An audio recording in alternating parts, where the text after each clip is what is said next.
رزق حلال کے دروازے آج بھی کشادہ ہیں، بہت ہیں، لیکن آج معاشرے کو میں دیکھ رہا ہوں کہ جن کی آج سب سے زیادہ ایکٹیویٹی بڑی ہوئی ہیں مسلمانوں کی. آپ کو معلوم ہے سب سے زیادہ لوٹے کون جاتے ہیں؟ مسلمان لوٹے جاتے ہیں. دنیا کو یہ معلوم ہے کہ یہ ایسے ہیں جو محنت کم کرنا چاہتے ہیں اور کمانا زیادہ چاہتے ہیں. ان سے کام کاج زیادہ نہیں ہوتا مسلمانوں سے، تو ان کو راتوں رات بادشاہ بننے کی فکر ہوتی ہے. آپ دیکھ لینا جا کر کے، تجزیہ کر لو، لاٹری لگانے میں سب سے زیادہ وہ مسلمان آگے ہوں گے. ان کو ایسا لگتا ہے کہ راتوں رات میں کروڑ پتی بن جاؤں گا. چیٹ فنڈ کمپنیاں جتنی آتی ہیں اس میں مال مسلمانوں کا لگتا ہے. یہ چیٹ فنڈ کمپنیاں آتی ہیں جو لاکھ کو 2 لاکھ بناتی ہیں سال بھر کے بعد، اور دیتی بھی ہیں شروع میں، اور اس کے بعد چند سالوں کے بعد پورا کا پورا مال لے کر کے فرار ہو جاتی. حیدرآباد میں ہوا، بنگلور میں ہوا، ممبئی میں، یہ کنٹینیو چلتے رہتے ہیں. میں آپ کو بتاؤں چیٹ فنڈ کمپنیاں نئی نئی آتی رہیں گی، ان کو پوری ٹریننگ دی جاتی ہے چلانے کی، نئی نئی اسکیمیں لانے کی. اور جو ڈسے ہوئے ہیں مسلمان، اب بھی اگر نئی کمپنی آئے تو پھر جا کے بھریں گے، پھر بھریں گے. کیوں؟ حلال کھانے کی جب فکر نہ ہو، محنت کرنے کی جب عادت نہ ہو، تو شیطان اسی طرح سے ان کے ذہن کو برگلاتا ہے اور راتوں رات اپنے پورے پیسے لگا کر کے ڈبل چاہتے ہیں. یہی تو سود ہے، یہی تو بیاج ہے جو حرام کھانے کی فکر ہے. اور آج کرکٹ کی دنیا میں جو پیسے لگائے جا رہے ہیں، اور جان بوجھ کر کے اس زمانے میں مسلمانوں کو، نوجوانوں کو اس میں مبتلا کیا گیا ہے کہ تمہارا مال ختم ہو جائے. حیرت کی بات ہے کہ پہلے شرم محسوس کرتے تھے لوگ بیاج کہنے کو، سود کہنے کو، گیمبلنگ کہنے کو، جوا کہنے کو. کرکٹ کے نام پر دنیا تمہیں جوئے میں ملوث کر رہی ہے اور تم خوشی سے کھیلے جا رہے ہو. یاد رکھو، جس نے جوئے کو دیکھا، جوا بازی کیا نہیں، کھیلا نہیں، دیکھتا رہا، اللہ رب العزت کا عذاب اسے گرفتار کرے گا. سب سے بڑا عذاب اللہ کا یہ ہے کہ موت سے پہلے ایمان چھین لیا جائے. خطرناک عذاب ہے اللہ کا. جوا اللہ رب العزت کی بارگاہ میں ہرگز پسند نہیں. انما الخمر والمیسر والانصاب رجس من عمل الشیطان. اللہ فرماتا ہے شیطان کی غلاظتوں میں سے ہے. یہ جوا شیطان کی غلاظتوں میں سے، شیطان کے پخانوں میں سے ہے. یہ اتنی غلیظ چیز ہے جس کو آج فخر کے ساتھ کر رہے ہیں. بیٹنگ لگانا، بکنگ کرنا، اور آج کرکٹ کے نام، آئی پی ایل کے نام پر. اب یہ دیکھیں، پہلے تو گورنمنٹ میں بھی اس طرح کا جرم سمجھا جاتا تھا نا. بیٹنگ کرنا اور پیسے لگانا، میچ فکسنگ کرنا، یہ سب جرم سمجھا جاتا تھا. بلکہ آج تو یہ ہے کہ اسی نام پر یہ کھیل چل رہے ہیں، اسی نام پر. مجھے ہمارے ایک بچے نے کہا کہ اب تو ایپ بنا دیا گیا ہے، ایپلیکیشن، کہ کہیں ادھر ادھر ایجنٹوں کو پیسے دینے کی ضرورت نہیں. ایپلیکیشن بن کر کے آیا ہے، اسی میں آپ پیسے ڈال دو اور میچ میں جتنے پیسے لگانا ہے لگاؤ. شروع میں جو لگاتا ہے اسے لگ کر کے بھی آ جاتے ہیں اور یہ خوش ہو جاتا ہے نوجوان، میں نے 500 لگایا تھا، 1000 آ گئے میرے پاس. اللہ کی پناہ میرے عزیزو، تمہارا ایمان غارت ہو جائے گا، ختم ہو جائے گا. یہ میچ فکسنگ کے معاملات، بکنگ، بیٹنگ، یہ پورا کا پورا جوا کھیل رہے ہیں بچے ہمارے. سنو حدیث پاک، میرے آقا صلی اللہ تعالی علیہ وسلم نے فرمایا، جو سود کھایا یا جوا کھیلا، توجہ، جوا کھیلا. میں خالی کرکٹ کی بات نہیں کر رہا ہوں، ہمارے بچے اپنی فٹنس کے لیے بہت سارے کھیل کھیلتے ہیں، میں نے کبھی ان کو نہیں روکا. آپ ورزش کی نیت سے بہت ساری چیزیں، لیکن وہی پیسہ لگا کر کے کھیلا، جوا ہو گیا. جوا ہو گیا، پورا کا پورا جوا ہے، گیمبلنگ ہے. حدیث پاک میں جو جوا کھیل کر کے آیا، سود کا لقمہ کھا کر کے، اگر وہ مسجد میں آ بھی گیا اور وضو کیا، میرے آقا فرماتے ہیں اس نے خنزیر کے خون سے اپنے ہاتھ اور پیروں کو دھویا. اس نے اپنے چہرے کو اور اپنے ہاتھوں کو خنزیر کے غلیظ جانور کے خون سے رنگا. اس کا کوئی وضو نہیں ہے، اس کی کوئی نماز نہیں ہے. اے مسلمانوں، کیا تم یہ چاہتے ہو کہ تمہاری عبادتیں منہ پر مار دی جائیں؟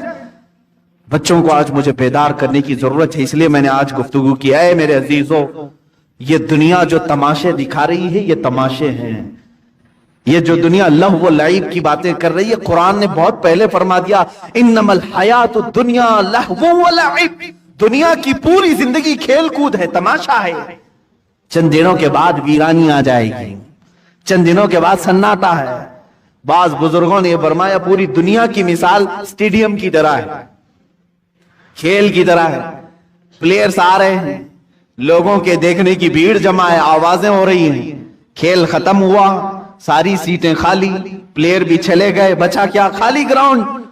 तुम्हारी जिंदगी दुनिया में ऐसी ही है, तुम आए हो हंसी खुशी खेल कूद सब चीजों में अपनी जिंदगी खत्म किए, अचानक मलकुल मौत का पंजा पड़ेगा और फिर जब तुम कब्रिस्तान में ले जाए जाओगे तो सारा का सारा सन्नाटा होगा, कुछ नहीं।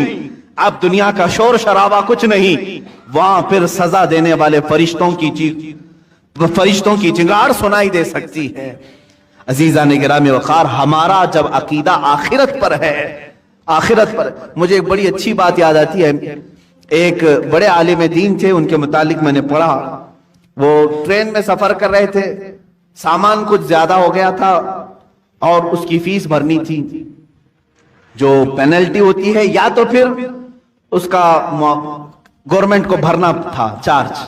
टीटी जो था उसने कहा मौलाना साहब रख लीजिए, मैं ही हूं सफर पर, अगले स्टेशन तक मैं हूं, मेरे बाद जो टीटी आएगा उसको मैंने कह देना है, मैं बता दूंगा कि मौलवी साहब सफर पर हैं, वो भी आपको कुछ फाइन नहीं लगाएगा और आगे स्टेशन तक आपको छोड़ देगा। मौलाना साहब ने पूछा कि वो कहां तक चलेगा? आप तो अगले स्टेशन तक जाएंगे, मेरे सामान की कोई पूछताछ नहीं होती। दूसरा टीटी आएगा जिसको आप बोलेंगे वो कहां तक जाएगा? कहा ट्रेन जहां तक जाएगी वो टीटी रहेगा। तो उन्होंने कहा नहीं, मुझे और आगे तक जाना है, मुझे और आगे तक जाना है। क्या वो टीटी वहां तक आएगा? कहा कहां तक जाना है? कहा मुझे मैदान महशर तक जाना है, वहां तक जाना है। अगर वो तुम्हारा टीटी वहां पर भी सिफारिश कर देगा और अल्लाह से मेरे इस जुर्म की सजा को कम करवा देगा, मैं खामोश बैठता हूं। तुम मुझसे चोरी करवा रहे हो। उन्होंने अपना वो मुआवजा भर दिया और जाहिर सी बात है उस टीटी के दिल में भी खौफे खुदा ऐसा आया, उसने खुद बयान किया, उसके बाद जिंदगी भर कभी मैंने हराम लुकमे की तरफ हाथ नहीं बढ़ाया। हमारे असलाफ और हमारे बुजुर्गों ने हमें यह सिखाया है। आज उम्मत के पास हलाल लुकमे बहुत सारे हैं। शेख अली दक्काक रहमतुल्लाह तआला अलैह की एक हिकायत मैंने पढ़ी थी। ये पहाड़ों पर जाकर के इबादत करते थे। एक दिन पहाड़ों के ऊपर ये लकड़ियां काटने के लिए भी जाते थे, ला करके बेचते थे काट करके। एक दिन देखा एक थैला वहां पड़ा हुआ है, थैली छोटी सी, और उसको हिला करके देखा तो सोने के सिक्के थे, अशरफियां थी।